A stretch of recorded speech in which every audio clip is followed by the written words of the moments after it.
वापसी करना है, हमें नहीं रहना है इस कल्ट या इस रिलीजन में हमें नहीं रहना है, हमें इससे निकलना है कि चला जाएगा ना। इनको ये प्रॉब्लम होती है कि बच्चों की लाइन लगा देगा और मेरा क्या मतलब, वो कोई मशीन नहीं है बच्चे पैदा करने की। सो इट्स वेरी सैड कि ये काफिर है, इसके घर में खाओ मत, ये काफिर है, इसके साथ रहो मत, ये काफिर है, जबकि वो सबसे ज्यादा अच्छा इंसान भी होगा एक मोमिन के मुकाबले में, शायद ज्यादा बेहतर होगा, फिर भी वो काफिर कहलाएगा। आप किस काम का, जब आपने अपने भाई को भाई ने कहने देने का आप हक नहीं देते हैं हमें। भाई से भी एक बहन अपने घर में सुरक्षित नहीं है, इससे बड़ी क्रूएल्टी क्या हो सकती है अंबर। इसको लेकिन ये तथाकथित मौलाना कट्टरपंथी इसको नहीं खत्म करना चाहते, ये चाहते हैं महिलाएं हिजाब पहने। अरे भाईदारी के साथ ये बात कह रही हूँ अंबर, आप इस बात से बिल्कुल इत्तेफाक रखेंगी। वेल सनातनी तो I think all Indians are Sanatanis, उसमें कोई देयर इज नो दो राह है। आई हैव ऑलवेज शायद कुछ लोगों ने गलत समझा होगा मेरी बातों को, लेकिन आई हैव ऑलवेज सेड कि I have lot of respect for Hinduism, for Sanatan Dharma actually.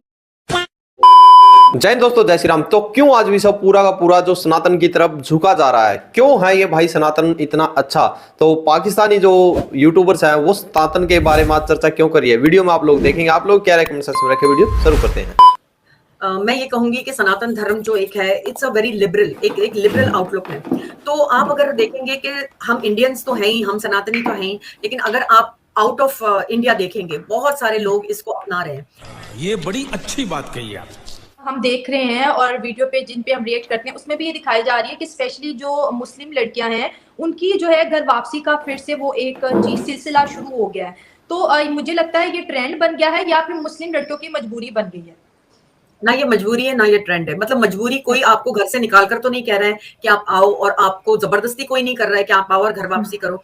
मेरे हिसाब से जो घर वापसी कराई जा रही है, तो जो संस्था है, जैसे मैं जिनको जानती हूँ, तो ये लोग के पास लड़कियों का फोन आता है कि हमें घर वापसी करना है, हमें नहीं रहना है इस कल्ट या इस रिलीजन में हमें नहीं रहना है, हमें इससे निकलना है, so do something for us. So ये कोई, देखो आप अगर कहीं पर भी, अगर आपको कहीं पर भी एक भी ऐसा केस नहीं मिलेगा जहां पर लड़की ने कहा हो कि मुझे जबरदस्ती लाके घर वापसी कराई गई हो, कभी भी नहीं, आज तक मैंने नहीं सुना है। तो मैं यही कहती हूँ कि लड़कियां, आप लोग सोचो कि क्यों लड़कियां निकलना चाहती है, क्या वजह है, क्या हालात है उनके, और क्यों ये, जब वो स्पेशली इन इंडिया, मैं आपको बताती हूँ कि जब वो देखती है कि एक हिंदू वुमेन कैसे रहती है, कितनी इज्जत उसको मिलती है। मैं सोशली बात नहीं कर रही हूँ, टॉकिंग अबाउट रिलीजियसली। अब सोशली अगर एक आदमी अपनी औरत को मारता है, दैट इज सोशल दिस, कहीं पर ये लिखा गया नहीं है कि आप अपनी औरतों को मारो या अपनी वुमेन को आप जुल्म करो, लेकिन अगर एक इंसान पला बड़ा वैसा है, उसका दिमाग वैसा है, वो मारे, that's a social problem, not a religious problem.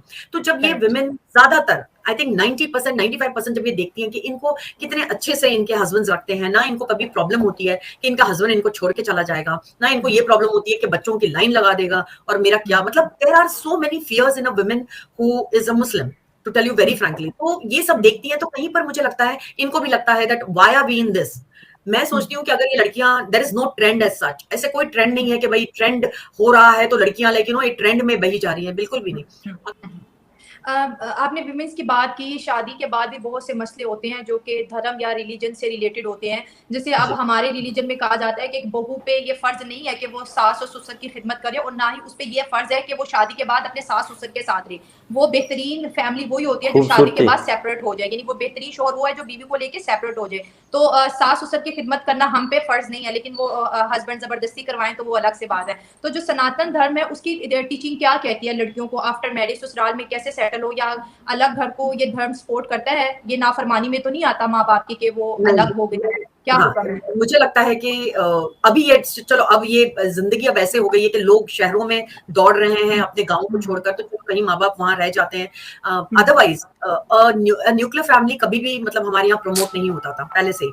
अब ये बात और है, अब लोग दोनों वर्किंग होने लग गए हैं, दे डोंट वांट किड्स, उनको कोई जल्दी नहीं है बच्चा होने की, तो चलो वो लोग शहर की तरफ आते हैं या फिर अपनी जिंदगी अपने हिसाब से वो करते हैं। लेकिन ज्यादातर एक घर होता है ना, उसको जब बच्चे होते हैं, जब ग्रैंड पेरेंट्स होते हैं, तो जो ग्रैंड पेरेंट्स हैं वो लोग कितना ज्यादा एक वो रखते हैं, whether you stay with them और whether you don't stay with them, but they play a very important part in any child's life. And I think that even if you are not staying together for some reason, समझो आप नहीं भी रहते हो, लेकिन हमारे यहाँ आप यकीन नहीं मानेंगे, अभी तक वही जॉइंट फैमिली का सिस्टम है बहुत सारी जगहों पे है, स्पेशली गाँव में। और यहाँ तो हमेशा आप देखेंगे कि एक बेटा तो रहेगा ही हाँ, फैमिली ये के साथ, बात है। अपने बच्चों के साथ, अपने बीवी के साथ। अब मुझे ये नहीं पता कि वो बीवी कितने खुशी से रहती है, बट मोस्टली आई थिंक देखो ये है कि कहीं पर वो इनग्रेन्ड होता है दिमाग में that you have to look after your parents when they are become old.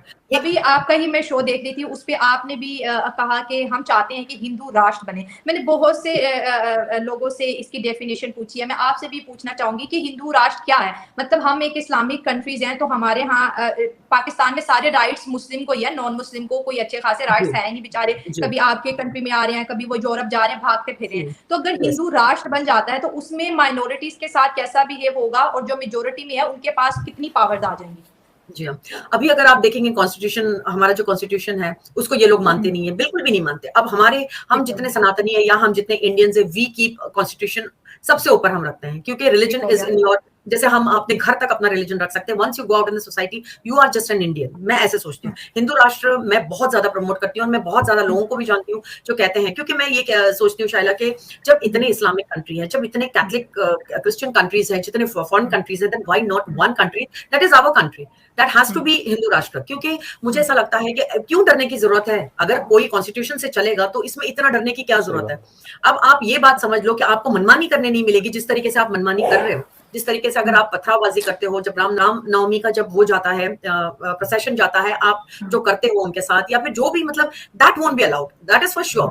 कहीं पर जाकर you have to draw a line, कहीं पर जाकर first you have to be an Indian and then you have to be whatever religion you are, whether you are a Catholic. यहाँ पर Catholics भी तो रहते हैं, यहाँ पर दूसरे पारसीज रहते हैं, यहाँ पर so many people stay, why they don't have problem, why they do not have problems. और अगर हम इंडिया में अगर ये चाहते हैं कि भाई हमारे यहाँ एक यूनिफॉर्म सिविल कोड सबके लिए हो, everybody should be the same. If you want, you can have 2 kids, you can not have 10 kids. See the balance of the full thing कितना ज्यादा आज आप देख रहे हो, हमने चाइना को भी सरपास कर दिया है, हम उनको भी पीछे छोड़ दिया है इंडियंस में। तो इंडियंस को ये बहुत समझना, क्योंकि देखो अगर आप किसी भी सनातनी को देखो, 2 बच्चे 3 बच्चे होंगे, उससे ज्यादा नहीं होंगे। लेकिन जस्ट टू मेक योर, अगर आपको अपनी उम्मा बढ़ानी है, कौम बढ़ानी है, जो मौलाना लोग जो चीख कर कहते हैं कि यू नो बढ़ाओ करो, because you have to conquer the world, that is not right. That is not right for a country, that is not right for a women. मुझे वुमेन का भी लगता है, मतलब that is not right for a women also, she is not a machine, वो कोई machine नहीं है बच्चे पैदा करने की। So it's very sad. तो मुझे लगता है हिंदू राष्ट्र वो होगा जहां पर आई थिंक बहुत ज्यादा शांति होगी और हर चीज सबके लिए एक जैसी होगी। देयर इज नथिंग कि आपको ज्यादा अपीजमेंट मिलेगी या उनको ज्यादा अपीजमेंट मिलेगी, ऐसा नहीं है। आज भी ये लोग यहाँ सुरक्षित ही हैं। आज मोदी जी का जो शासन चल रहा है, दे आर क्वाइट। आप मुझे बताओ कि आपके पाकिस्तान में कितने हिंदूज की क्या हालत है, क्यों भाग के आ रहे हैं, क्यों रो रहे हैं, क्यों कह रहे हैं कि मेरी बेटी को उठा के लेके गए, उसका निकाह कर दिया, जबरदस्ती कर दिया, व्हाई आर दे क्राइंग। तो जो आप लोग कर रहे हो, जो आपके स्टेट में हो रहा है, तो आप क्यों समझते हो कि यहाँ पर इन लोगों को इतना ज्यादा फ्रीडम है। बिलीव इट और नॉट शायला, आई हैव सीन इट, इतना ज्यादा इन लोगों को यहाँ पर फ्रीडम मिला हुआ है, which I think that everybody should get on the same level. तो वीडियो यहीं तक की अभी बात कर लेते हैं। जो मोहतरमा है भाई शैला जी, वो बात कर रही थी सनातन को लेकर कि सनातन इतना अच्छा क्यों है। देखिए, आप किसी भी पहलू को पकड़ ले सनातन के, आप एक तरह से सनातन की बात कर रहे हैं, आप दूसरे को देखने का नजरिया ले ले सनातन का, इंसान को ले ले, जानवर को ले ले, पक्षी को ले ले, किसी भी तरह का। यानी कि जो सनातनी है वो सनातनी धर्म से ही उसकी सब कुछ सोच नहीं बनती, वो बनती है सनातनी एक संस्कार से। वो अपने परिवार में क्या देखता है, अपने आसपास क्या देखता है। यानी कि एक सनातनी का छोटा बच्चा भी है, वो अपने माँ बाप से इतना सीख जाता है कि जो गाय है उसको सुबह रोटी देनी है, उसको नमस्कार करने हैं, जो डॉग है उसको मारना नहीं है, उसको पीटना नहीं है। यानी कि एक तरह से शांति का प्रतीक, जैसा हमारी बहन ने बोल दिया है, एक सनातन यानी कि एक हाथ जोड़ के ऐसे सनातन तिलक लगा के एक शांति का प्रतीक आता है। यानी कि जैसे व्हाइट रंग जो शांति के लिए है, कबूतर उड़ा रहे हैं, तो एक शांति, मन को शांति मिलती है सनातन से। सबसे बड़ी बात तो ये है। तो और ज्यादा एक्सप्लेन करूंगा, वीडियो लंबी हो जाएगा। आप लोग क्या कमेंट में रखें। जय हिंद, जय भारत, जय श्री राम।